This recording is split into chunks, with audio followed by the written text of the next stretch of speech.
Admiral Vanier, welcome to Romania, to Antena 3 CNN. Thank you. Happy to be here. It's such a pleasure and an honor for us to have an interview with you. What is the purpose of organizing this NATO industry forum here in Romania on the eastern flank, where we see much closer the threats that are coming to NATO? So two things about it, timing and location. Timing, we are just after the La Haye summit, where the 32 countries have made a pledge of 3.5% of their GDP allocated to their common defense. And so this is a great engagement. A large amount of cash will flow to develop the military of the 32 countries. So this is the timing. The allocation, so at the proposal of your country, of Romania, this forum is held here in Bucharest, and it's a great signal of the commitment of NATO on its borders. Just after the border incidents we had with Poland in September, which are just continuing the constant pressure on the eastern border of NATO, whether with other drones, and you have some incidents in Romania too, with the jets that are closing to the NATO airspace. And so you know that this September, Secure has launched EVA, so it's an extended vigilance activity, which now comes from all the border, from the north to the south of the eastern border of NATO. And so this forum here illustrates the commitment of NATO on its eastern border. Admiral, we need to be prepared to respond to all those drones incidents. In Romania, there have been more than 55 incidents in the last 2 years, and it seems that we are not adequate enough to have all the anti-drone system, anti-missile systems in an eastern flank, mainly in Romania. ACD is coordinating this effort to combat those threats, and what will be decided for us, for Romania, and for other countries? So what ACT does is first to map the solutions. We made a request for information, a large one, more than 70 companies, 70, have answered. And so the idea is to propose the nations a sort of map of the solution they can acquire. Some of them have already discussion with some companies to acquire some systems. The second piece of the job is to integrate all the solutions that have been bought by the nations, whatever they are, in a comprehensive C2 net, command and control. That means that Secure will be able to activate these solutions, these cells along the border, and to coordinate the action of the fighters, EVA Eastern Sentry, with this new solution, these cells that will be put along the border and that will engage the drones.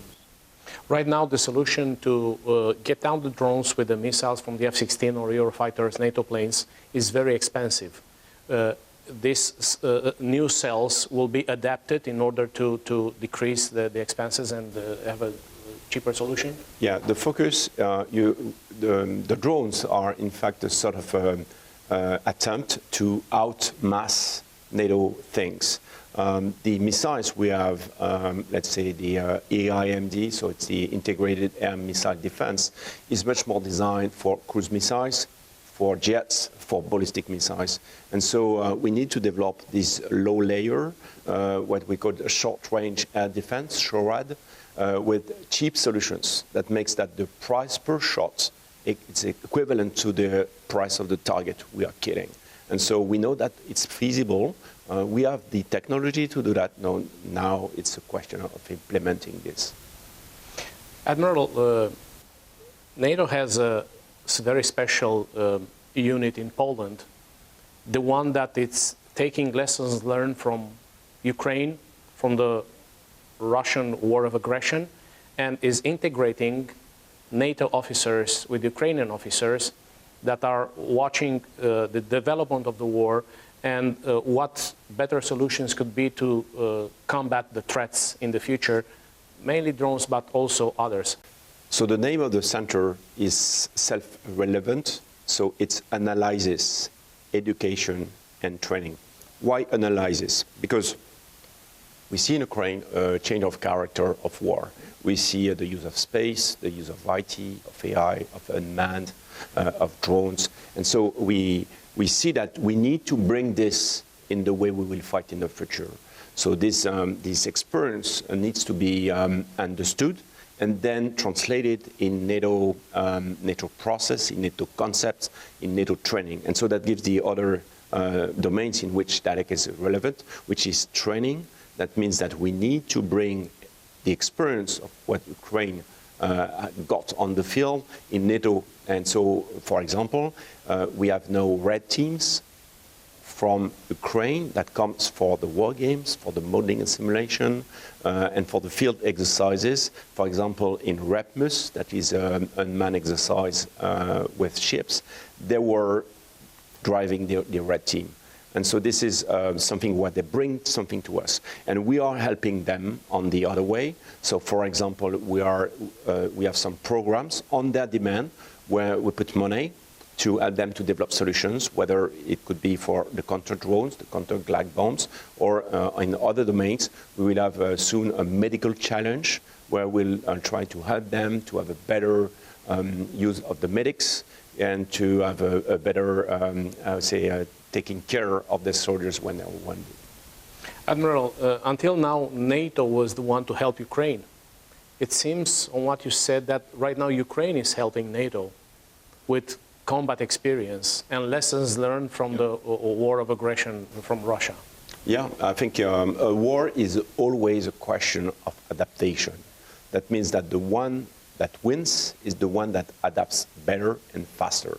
And so in this game, in this race, which is between, I would say, two blocks, the one that takes the better the experience, that adapts better, will be in a stronger position. So for NATO that wants to be relevant, to be deterrent, taking into account this experience is fundamental.